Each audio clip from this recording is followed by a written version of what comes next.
real objetivo ele gira em torno de resolver uma insegurança jurídica e a reserva de mercado que foi criada pela Resolução 51 do CAL. Não se trata de desregulamentar a profissão do arquiteto, muito pelo contrário, a gente não questiona as atividades verdadeiramente privativas dos arquitetos. O que a gente questiona aqui são duas coisas importantíssimas. A primeira é que a causadora de todos os males, por assim dizer, como é que é possível um conselho ter a prerrogativa de definir quais as atividades privativas dos seus próprios profissionais? Ou seja, como um conselho pode dizer quais atividades que só aqueles que ele representa podem atuar? Ora, esse é o sonho de consumo de todo conselho de classe profissional, certo? Essa é a questão primordial. E a outra diz respeito à resolução que foi criada a partir desse poder inconstitucional de definir suas áreas privativas. O que diz essa resolução? A gente pode apontar muitos pontos, muitos exemplos de atividades que ficam a cargo exclusivamente de arquitetos. E essas atividades vão desde aquelas ligadas a sítios arqueológicos, paleontológicos, até parcelamento do solo, paisagismo, estudo de impacto de vizinhança e outros. Mas o que podemos dizer em geral é que representa uma reserva de mercado gigantesca e que subjuga, submete, subordina mais de 10 profissões a uma só, do arquiteto. Então, o CAL, com essa resolução 51, criou um modo de cobrar uma espécie de pedágio das outras profissões, quando ela invoca para si a condição de líder de atividades que só podem ser feitas de maneira conjunta. Como se ele dissesse: vocês querem continuar trabalhando como sempre trabalharam? Tudo bem, só que agora sobre a minha tutela. Paga esse pedágio aqui e você vai poder continuar fazendo o que estudou para fazer, o que você sempre fez a vida toda. Isso é uma reserva de mercado poderosíssima. E falando em reserva de mercado, certamente essa é a maior que já se tentou fazer na história recente do país. A Resolução 51 pega atividades que arquitetos sempre puderam exercer, repito, puderam e vão continuar fazendo, e transformam em privativas, ou seja, exclusivas daqueles com graduação em arquitetura. Falo aqui em graduação porque a resolução chega a ferir até a autonomia universitária, uma norma constitucional, quando diz que até a função de coordenador de curso de graduação de arquitetura e urbanismo deve ser exercida por professores que têm graduação em arquitetura, enquanto a gente sabe que muitos professores são engenheiros, por exemplo.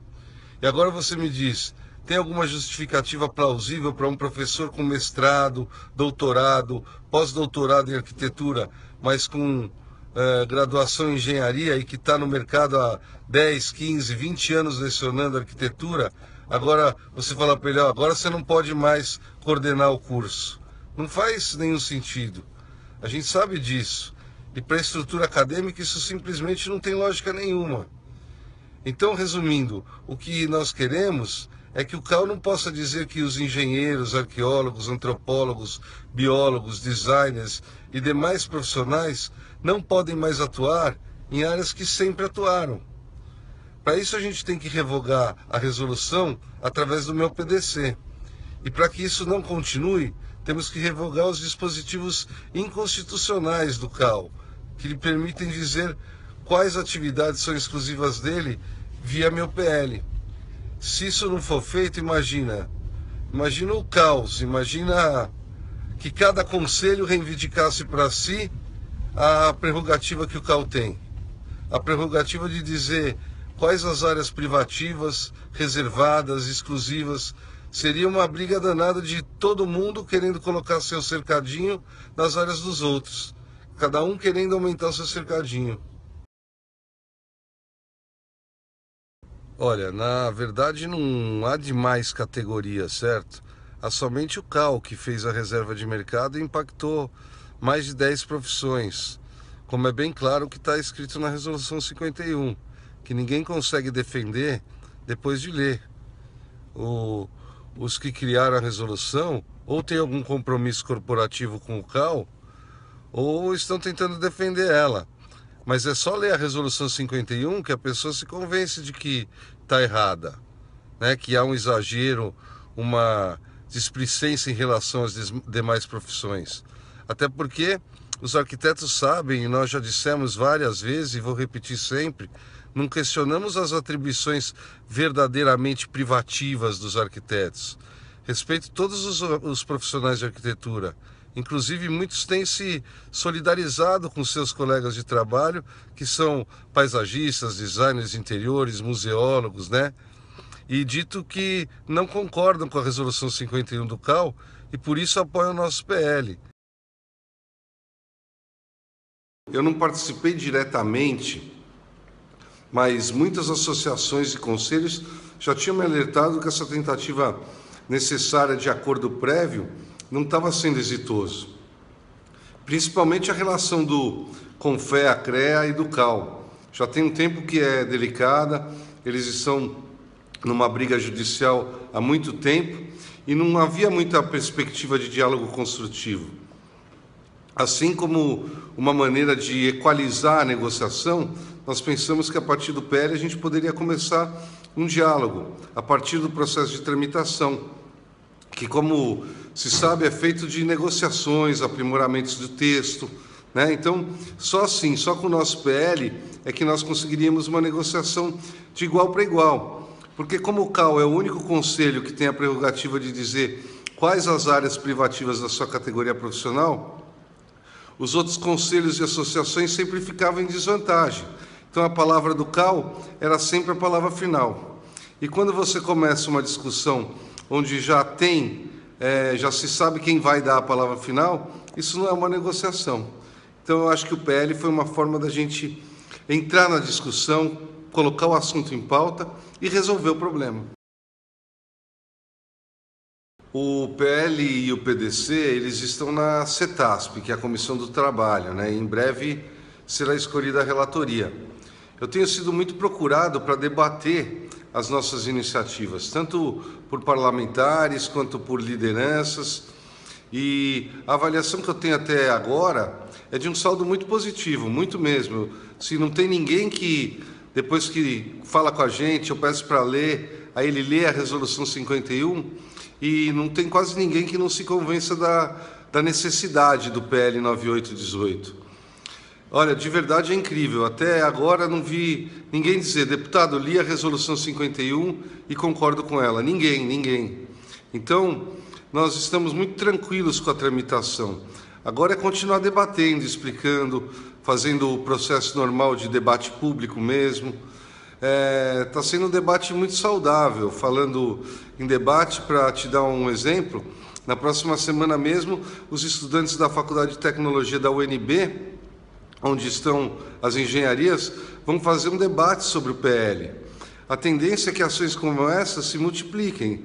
E é o que a gente quer, o que a gente espera. Democracia é isso, é debate, é diálogo, até a gente chegar num consenso. Todo arquiteto é capaz de fazer todas as atividades listadas pela Resolução 51. Todo arquiteto pode fazer, todo arquiteto que quiser deve fazer. Meu PL, novamente, não prejudica nem invade os profissionais da arquitetura. Quanto a isso, os profissionais da arquitetura podem ficar realmente despreocupados. Não questionamos que o arquiteto exerça tais atividades, e sim que só ele as exerça. Eu acho que, se nós formos colocar na mesa quem estudou mais, quem estudou menos, a gente entra num campo muito subjetivo.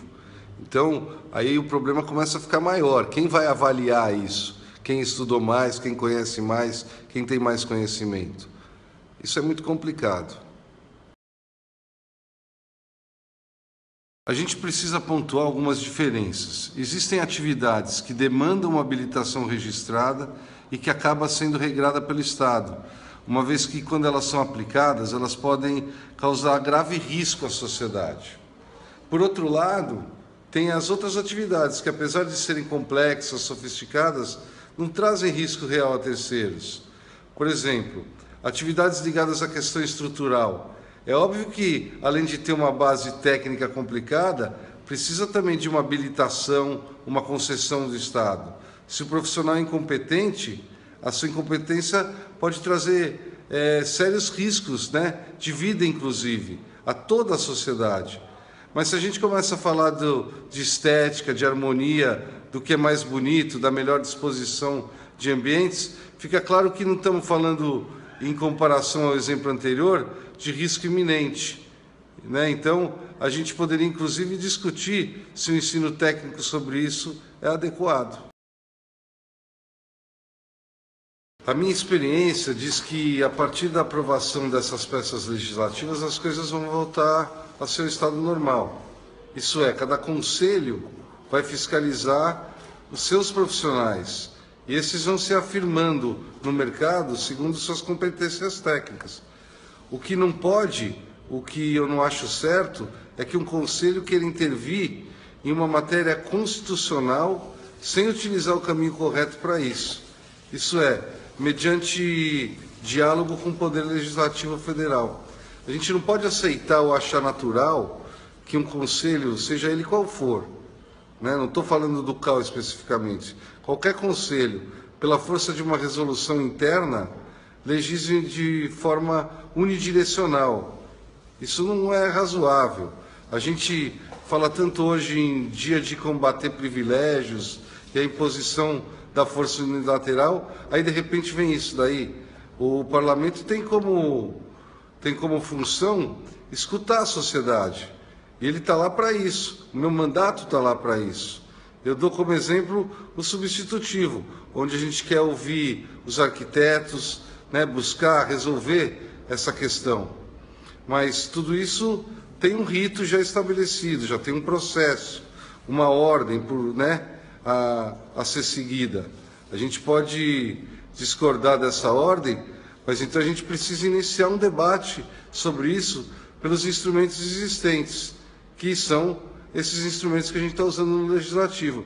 Quando a gente busca definir atividades privativas de uma certa profissão, a gente precisa primeiro identificar quais são as atividades privativas do Estado, aquilo que diz a Constituição, né? Então, eu acho que a aprovação dessa matéria vai contribuir na solução de problemas que inúmeros profissionais vivenciam, mas vai servir também para reforçar a importância das instituições brasileiras, né? Nesse caso, o Legislativo, a Constituição, o Estado de Direito, e isso deve ser sempre defendido por todo mundo. Democracia, diálogo e o Estado de Direito.